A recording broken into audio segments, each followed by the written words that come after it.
I want to start in 1999, the No Mercy ladder match against Edge and Christian, and I still to this day remember you taking the dive off the top rope and landing on your ass on a ladder and nailing it into Edge and Christian's face. That's one of the key spots that I remember when I think of your career.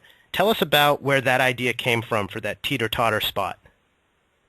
That was something actually we'd never really done that at any of our Omega shows, or it was something I think I came up with like leading up to that pay-per-view, and didn't really know if it was possible, but and then I'd tried it out by myself in the ring, and I was going, oh my God, this is possible, and we threw around a bunch of ideas, but and that was like one of the first big moments when me being a creative kind of guy, like, and when I think something's possible, and then pulling it off. And to get that reaction and for that moment just to live throughout time is just one of the biggest payoffs as far as I'm concerned to make you really proud of what you've accomplished. Do you still feel spots like that and ladder matches like that all these years later?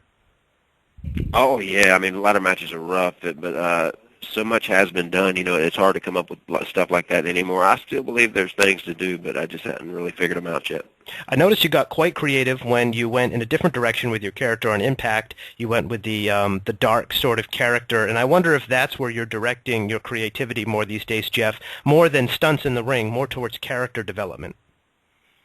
Oh, everything's character's so important to me now. That's why I paint at home all the time. I got a huge collection of these original paintings, big, small. I mean, there's probably near 100 of them now. But it's crazy because when I'm out on the road with Impact Wrestling, each night it's like now my face is my canvas, and I challenge myself each and every night to do something different. And just to make people go, wow, that is crazy. His eyes are closed and he's walking to the ring. This is what I came to see, you know. And I really get that vibe from what I'm doing now. And yeah, I'm trying to wrestle. I am wrestling smarter than I ever have now, as far as my back, just from all the years of doing the swantons, is really took a beating. So yeah, it's way about character now. And considering the shape you are in from a lot of those big spots over the years, I wonder if they're almost hesitant to bring matches like that to you anymore, knowing that kind of your professional pride might lead you to take some risks. I wonder if it's kind of like they don't want to ask you to do those kind of matches either because you might still go too far. Yeah, well, as long as it's not all the time, because I mean, that's still the main thing I love about professional wrestling is things like that moment you brought up in the first of the interview, and then me hitting the swanton on Kurt Angle at last year's lockdown. I mean, it's just moments like that are risky, but like when you do survive them, I mean, that's just, to me, that's what it's all about. I mean, it's all worth it in the end. But yeah, as long as it's every now and then, it can't be every month, but every now and then, I'm always gonna enjoy doing that stuff and enjoy the fear of getting hurt, I guess, and actually getting through it. But it's just something exciting about it. When you take a big dive, like at WrestleMania 2000 off the huge ladder in the aisleway, or jumping off the balcony at Madison Square Garden, or jumping off the top of a cage, do you take a moment to yourself and like kind of exhale and jump, or do you just not think? No, I don't really think there's not much time to think, and even with coming from a amateur motocross background, it's like, man, when you hesitate, most of the times is when you end up getting hurt. So yeah, I pretty much don't think. I say, okay, I'm going to commit to this and I'm going to do it. And then when the time rolls around, I never hesitate. And luckily, I've had no surgeries yet, and I pray that I keep it that way. Now, you just won Impact Wrestling's Bound for Glory series, which I believe puts you in a position to challenge for the championship on the biggest TNA pay-per-view of the year, which, of course, is Bound for Glory in October. Talk about how you're seeing this run and this run at the belt, because your last run with the title, you were a heel, you were kind of trying different things. Now you're more back in the traditional babyface role. What does this run mean to you here as you're back toward the top of the cards? Oh, it's crazy exciting. Especially like if you look back to when the Immortal title first dropped, and all that was going on with the Antichrist, and then you envision what it would be like if that happened now. Just that's really exciting, and I've always I've talked really strong about Austin Aries for the last ever, and because I've watched him on the live events even back when he was just the X Division champion. I'm going, oh my God, this guy is fun to watch. He is so confident and so talented and so innovative, all that good stuff, a lot like myself. So it's going to be a great main event at Bound for Glory in Phoenix. And if I can pull this win off, I got something huge in store for this run. Very, very good.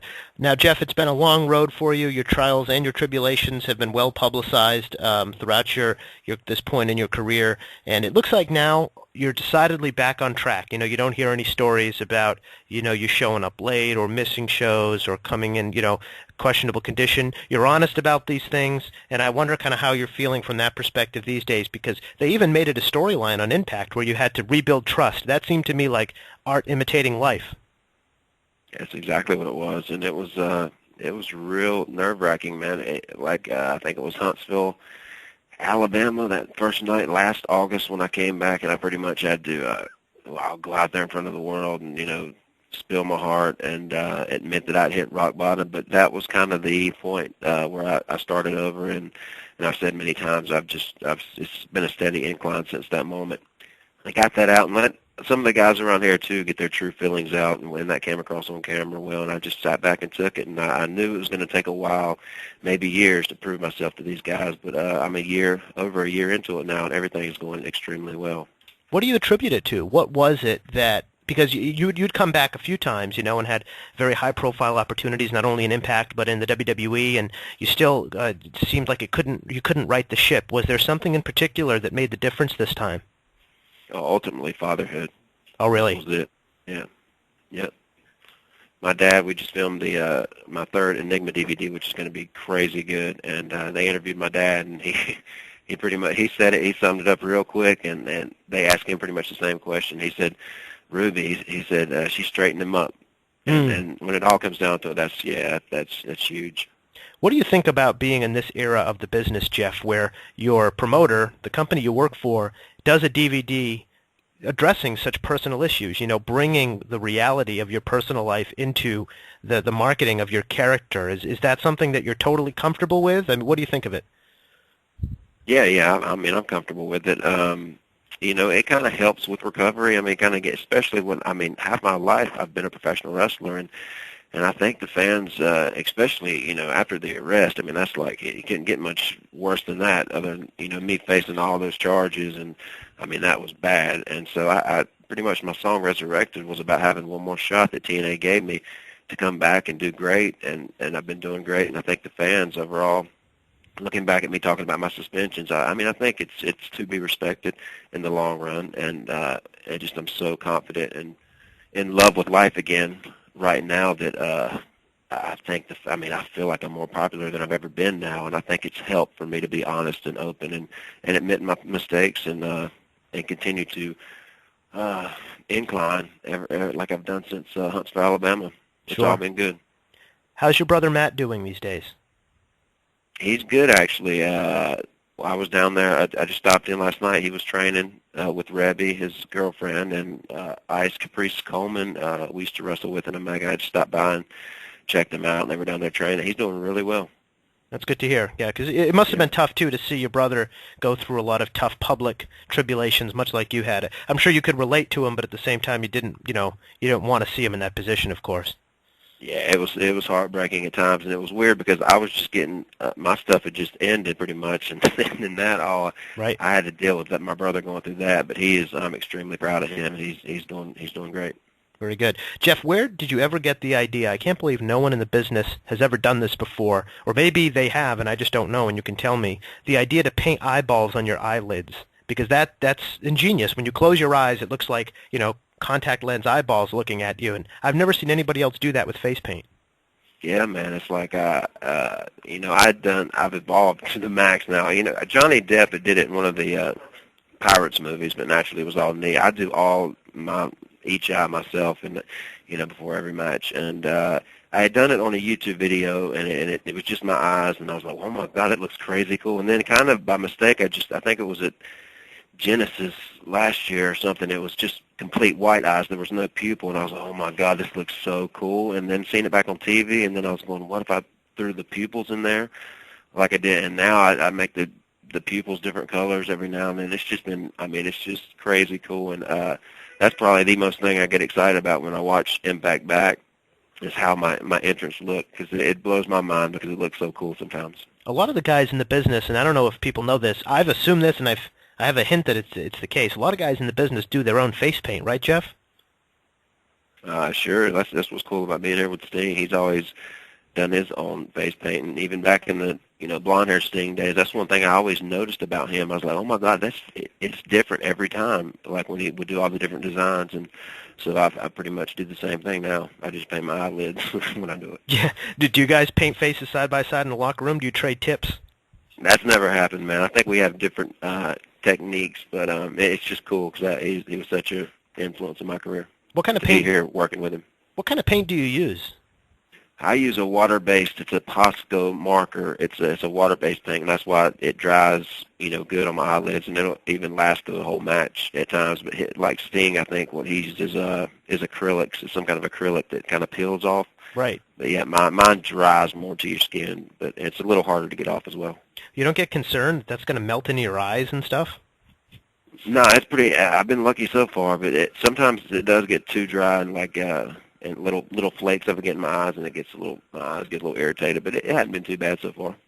Can we go back to quickly here as we wrap up 2006, the late Umaga? You worked a program with him in the WWE, and it really, to me, following your whole career, was such a breakthrough series of matches with Umaga. You were, at the time, they didn't necessarily, the WWE that is, have you in mind for a WrestleMania position. You more had that Royal Rumble title shot that they do with guys that get an opportunity, and that was just such a fantastic program, and the matches were so hot on Raw. Can you talk about whether the Umaga program in 2006, the late Umaga, was a big deal for your career? It seemed like a turning point to me, but I wonder if you feel the same way. Yeah, I mean, I think it was. That was for the Intercontinental title, too, wasn't it, most of the time? Or? Yes, I think so, yeah. Seems like it was. I remember, it seems like I was a year into my, somewhere, I don't know, but we had oh my God, it's still one of my favorite matches of all time. It was I don't know which pay-per-view it was, but it was such a good match, just me against the Big Samoan, and oh my God, I loved working Umaga and loved him as a human being as well. But yeah, I think that was probably, I mean, as far as being a solo guy, and I think that might have defined what, they saw in me, that, okay, this guy's got it, let's roll with it. Were you friendly with Umaga? I imagine you took his passing sort of hard. Oh yeah, it was horrible, man. It was horrible. Like his wife, and I knew his wife and kids, and yeah, it's a sad deal. Is the TNA schedule, the Impact schedule, any easier on you? I know a lot in the very beginning, or actually when they first got on Spike, Kurt Angle came over, of course, and a lot of other guys, Christian, they came over and said, this is an easier schedule than the WWE, and it's a favorable option. And that was the case, but Impact Wrestling has grown a lot, and they do a lot of house shows now. They go on the road a lot. You're on the road a lot. Is it about the same, or is it still an easier schedule than your WWE days? It's easier. It's been kind of tough. Like we've been live throughout the whole summer, so naturally I'll be home for 2 or 3 days straight. But when when it's taped, you end up getting like a straight week off. It's really nice. But yeah, it's a lot more laid back, and it's there's not as many live events. But that's something that's getting really good with us now. Like our shows are getting better. It feels like each year we go back to the next town, it's better, and it takes time. It's not going to happen overnight, but yeah, it's a way better schedule as far as allowing you time to heal and take care of yourself. And finally, Jeff, it was, of course, it's well known when folks know the Hardy Boys stories that, you guys were on Raw as, jobbers, as opening match guys getting tossed around. You worked with Scott Hall. That was one of the famous squash matches on Raw back in the day. And then one day in, I think, 99, on Sunday Night Heat, you come out with Michael Hayes, you and your brother Matt, and you come out with, these goth-style outfits. And really, you rode that image all the way till today. Talk about where that image for you guys came from, that Hardy Boys look. You know what? I used to be a character called Will the Wisp in Omega back in the day, and I think it was Marilyn Manson, I saw he had the cut-up pantyhose, and that was where the arm stockings came from, and I never got to wear them until we did, become the New Brood, and then I'll never forget asking approval if I could paint my fingernails and wear these things, if it'd be great for the character. And they approved it and said, yeah, you can pretty much do what you want. I never started wearing eyeliner or anything then, but that was a turning point in itself as far as I really started to be able to be more myself. At that point, we had a little more a little bigger chance to, at me anyway, to be different. To where Matt's always kind of been, straightforward, but yeah, as far as the cut-up stockings and the painted fingernails, that was really the beginning of me. Yeah, you're right, becoming how I am now, and I just took it to the next level. Jeff, do you have an idea of how much longer you want to do this? No, I have no idea. I have no plan as far as I just turned 35, and I don't know. I mean, I'm definitely going to take time off in between, whether it's yearly, schedules or whatever it may be. But I do love being here in TNA, and I believe in all this talent that's here. So, yeah, I don't know how long I'll be able to do it. I'll be definitely taking breaks in between runs, if that's a way to put it. Sure, we got you, and we look forward to seeing it develop. Jeff Hardy winning the Bound for Glory Series tournament, and you can see him, it sounds like, if all goes according to plan, against Austin Aries on the Bound for Glory pay-per-view from Impact Wrestling every Thursday night on Spike. Jeff, it was a pleasure to have you on the Mouthpiece Wrestling Show, and best of luck in the future. Thanks, man.